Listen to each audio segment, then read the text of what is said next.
Hey everyone, I'm Jay. Welcome to another episode of Journeys with Jay. If you're new here, welcome to my channel. I hope you enjoyed the journey with me today. If you're not, thanks so much for tagging along with me once again. In today's episode, join me as I explore medicine and body section of the Medicine Gallery on the first floor of the London Science Museum. Welcome back to the world's largest medicine galleries, covering over 3,000 square meters, taking over 2/3 of an entire floor at the Science Museum. The gallery displays more than 3,000 medical objects. It's a journey through the history of the development of medical technology to better understand medical conditions and machines and technology to treat people. Understanding how our bodies work is the key to understanding and caring for our health. Over the centuries, we have invented many extraordinary tools to explore the way humans function. The Medicine and Bodies Gallery gives us a glimpse of the development of these tools. From looking, listening, tasting, and touching, to measuring, scanning, and dissecting, the human body has now been examined in microscopic detail. For centuries, people have tried to explain how physical features are passed down from parent to child.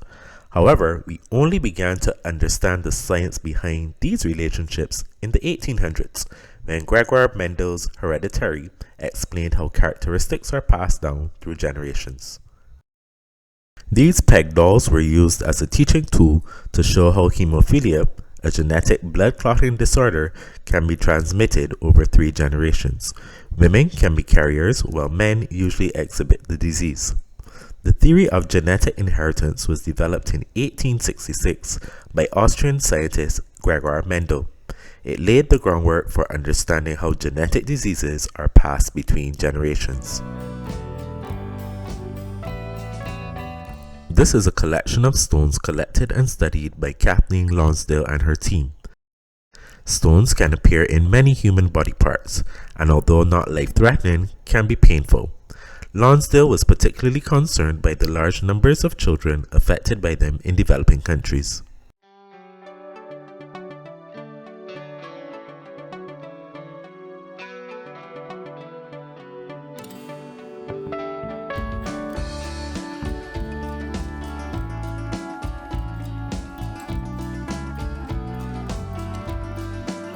Replica model of myoglobin.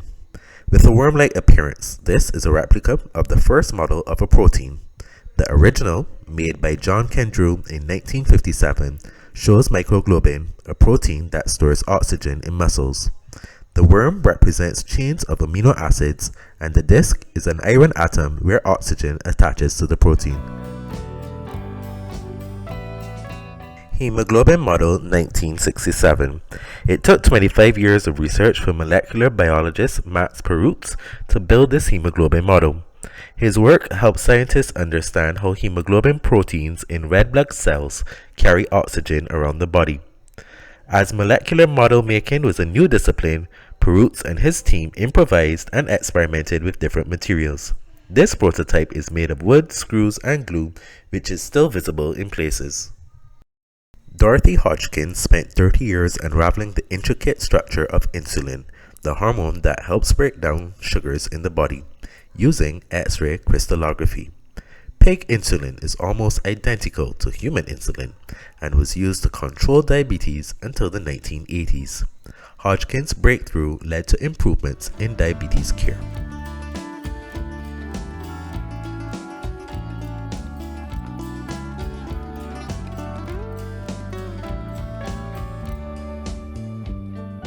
In the 1980s, it was discovered that the human papilloma virus, or HPV, caused most cervical cancer cases. A vaccine was produced, and in 2008, a national vaccination program was introduced in Britain for girls aged 12 to 13. The virus is almost always spread by sexual intercourse. The vaccination was later made available to boys. White blood cells are an important part of our immune system. Although they make up only 1% of our blood, they make a big impact by helping to fight infections and disease. This machine, known as the Vickers cytology screening apparatus, was used to check cells taken from the cervix for signs of cancer. It automated the preparation of samples onto a tape system, scanned them, and marked out which ones showed signs of abnormality. Up to 40,000 specimens could be scanned in a year. Automating the process made a National Health Service cervical screening program possible in Britain in 1989.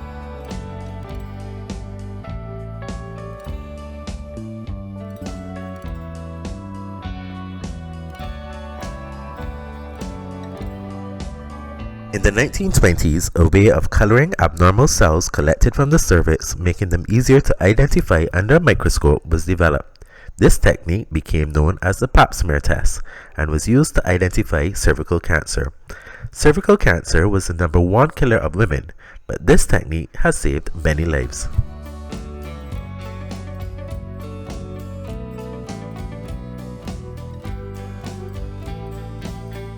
The earliest microscopes used light to look at specimens and could only magnify an object up to 200 times. This microscope passed a beam of electrons through the specimen instead. The beam of charged particles produced a far more detailed image and allowed scientists to magnify objects 250,000 times. At this magnification, they could see viruses, helping to reveal how they cause illness. The microscope helped to create the first images of German measles. This is a photo of June Almeida, a Scottish virologist using the microscope. She pioneered a technique in immune electron microscopy, or IEM, to better visualize viruses. Almeida succeeded in identifying viruses that were previously unknown, including, in 1966, a group of viruses named coronavirus. She continued research relating to the diagnosis of hepatitis B, HIV, and rubella, among other viral diseases. This microscope is reported to have been used in Pasteur's famous experiments disproving spontaneous generation, the idea that new life emerged from non-living materials, for example, flies and maggots arising from meat, and fleas growing from dust. The experiments were the foundation for Pasteur's germ theory, the idea that disease is caused by invasion of the body by microscopic living organisms. German physiologist Theodore Schwann used this microscope to research his idea that, quote, all living things are composed of cells and cell products, end quote. Today, the concept of cells as a basic unit of life underpins our understanding of disease and how to treat it.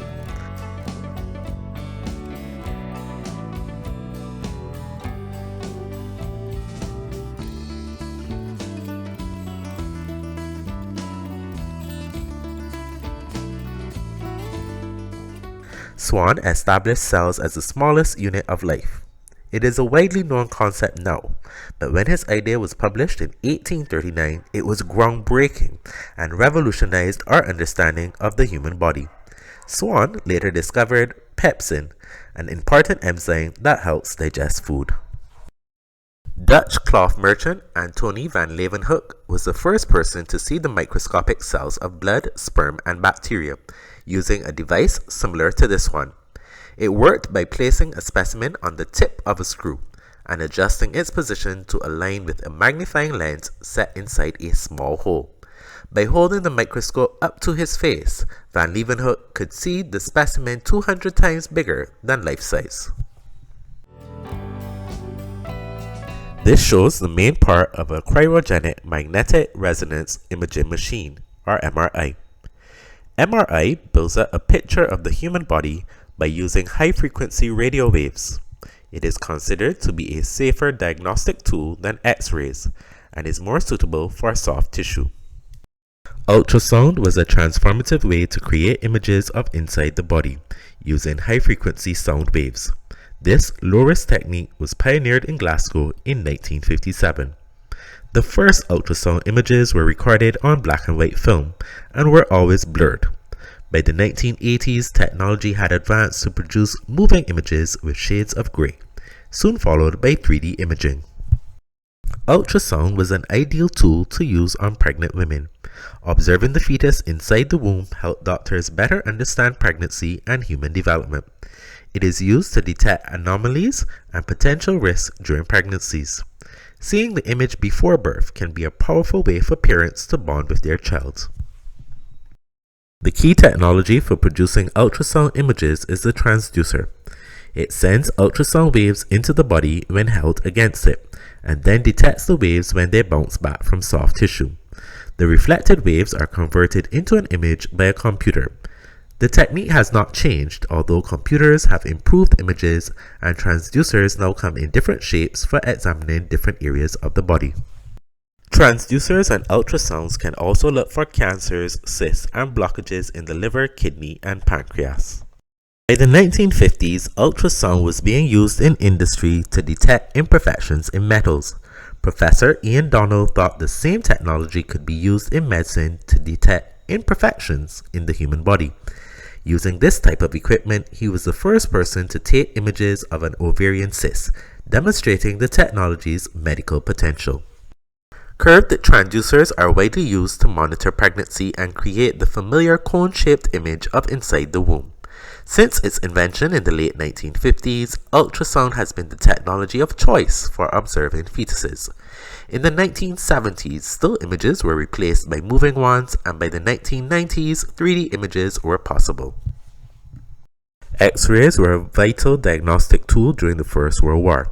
All the necessary equipment was packed into portable units, including a power source, and then set up near the battlefield.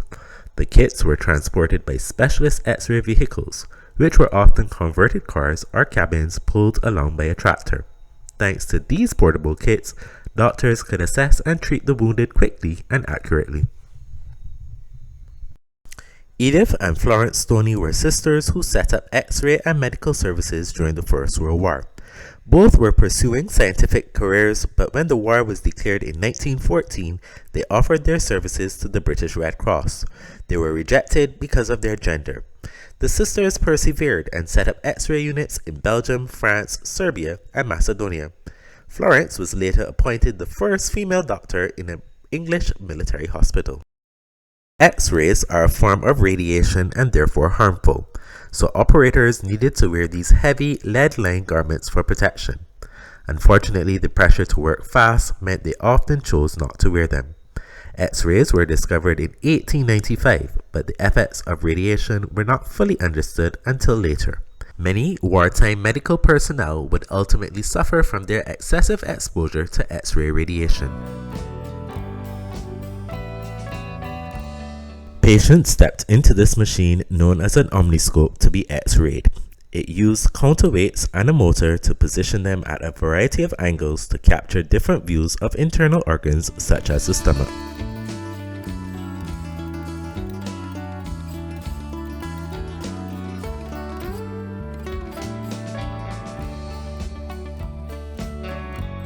Self-Conscious Gene is the 11.5-foot sculpture of Rick Genest, also known as Zombie Boy, who began covering his whole body with tattoos following a period of illness.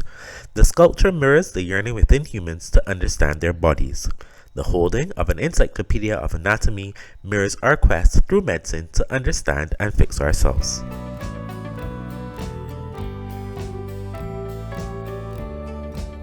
This larger-than-life model was used to show medical students the inner structures of the brain. Made of paper, it includes fine details such as the paths of nerve fibers leading up from the spine. Although people had been studying the brain for hundreds of years, only in the second half of the 1800s did they begin to understand its complex form and function.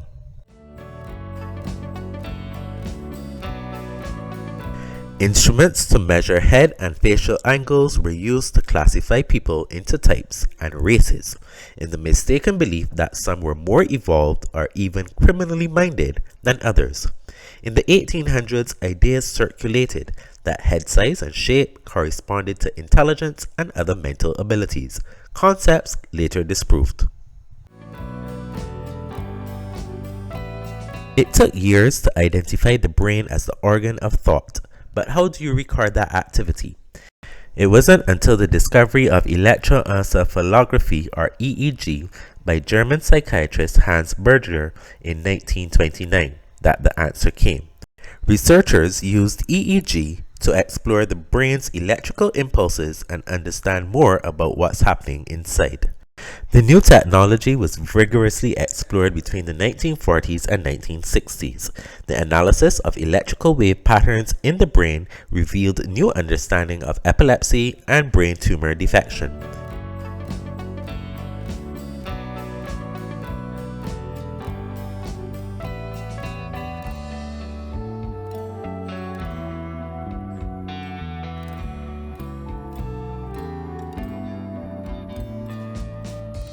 This EEG recorded electrical activity in the brain of people with head injuries, or those who experienced seizures, at the Burden Neurological Institute in Bristol.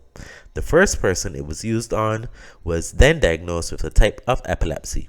On the basis of the data recorded, part of RC's brain was surgically removed. Some EEG machines detected the electrical activity of the brain through electrodes implanted directly into the tissue, where they remained for days or even months. A frame was first screwed into the patient's skull, which then allowed the surgeon to guide the electrodes into place without damaging major nerve pathways or blood vessels. This instrument measures the force created by circulating blood on the walls of blood vessels. Named from the Greek sphygmos, meaning pulse, it was invented in the 1890s. The arm cuff is inflated until the blood flow temporarily stops. The pressure required in the cuff to stop the blood flow reveals the blood pressure and can help diagnose problems with the heart or arteries.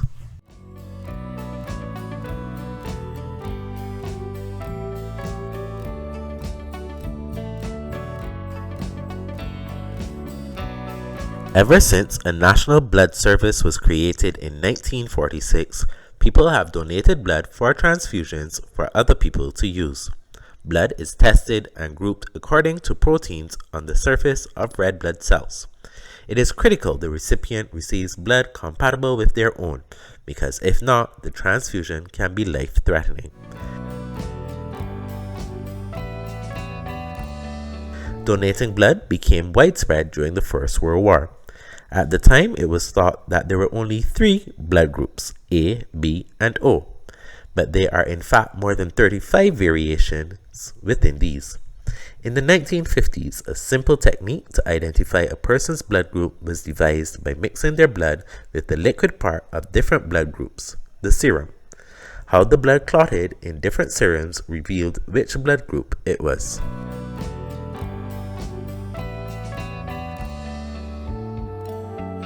This calendar was an early method to calculate when a woman would give birth, by counting the days from her last missed menstrual period. Before reliable pregnancy tests, whether a woman was pregnant or not could be uncertain. There was little way of knowing for sure until movement was felt during the later stages of pregnancy. Pregnancy tests have come a long way since the 1930s, when urine from the woman being tested was injected into animals such as this toad. The toad reacted to hormones in the urine of pregnant women by laying eggs. Specialist hospital and university laboratories held thousands of toads for these tests, which were only available to women who needed to know if they were pregnant for medical reasons. Hospital test kits for pregnancy hormones emerged in the early 1960s, replacing techniques that needed animals. Kits that allowed women to test if they were pregnant at home followed a decade later. These also detected particular hormones in a pregnant woman's urine. Being able to test for pregnancy at a local clinic or at home gave women more control over their health. Medicine's ability to monitor our bodies has transformed illness that once killed into ones we can manage at home on a daily basis. People with type 1 diabetes need to regularly measure their own sugar or glucose levels and administer the hormone insulin in response. Until the late 1970s, urine was the main way to test sugar levels, but from the 1980s, blood tests became a much more accurate method.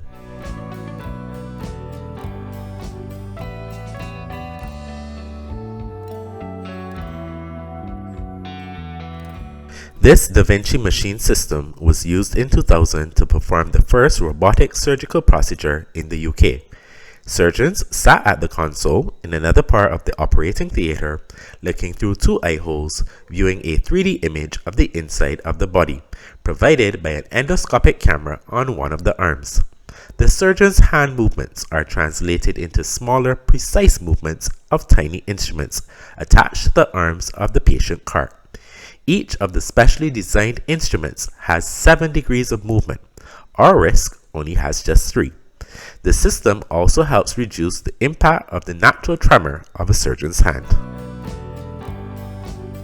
I hope you enjoyed this glimpse into the history of medical tools with me at the London Science Museum. If this is your first journey with Jay, welcome. I hope you had a good experience tagging along with me. If you're interested in joining me on more journeys and seeing more content like this, feel free to subscribe. If you're not new here, thanks so much for tagging along with me once again on another Journeys with Jay. Be sure to give the video a like and drop a comment to share your thoughts. Until next time, keep safe, God bless. This is your boy Saint Jay, out of here.